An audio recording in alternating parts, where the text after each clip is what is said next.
Guys, Andrew here and welcome back to AppIQ, and in this video I'm going to show you how to back up your call logs using Samsung Cloud. So go ahead and click on settings on your Android phone or your Samsung phone rather, then click on accounts and backup. From here tap on backup on the Samsung Cloud. You see backup data, tap on that, and from here you simply want to toggle on call logs to the right here. It will look like that, and just click on backup now at the bottom. And as you can see, it's currently backing up all my call logs.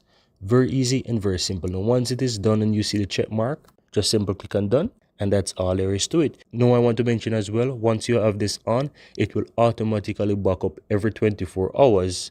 And if you'd like to know more about how it works, just simply click the three dots on the upper right hand side, click on more information, and you will see all the information here of what you can back up and what you cannot back up, and of course the requirements to back up on your phone as well using the Samsung Cloud. So very easy stuff here, guys. I hope you found this useful, and if you do, don't forget to give this video a like. Let me know in the comments below, and on top of that, hit that subscribe button if you see the channel for the first time.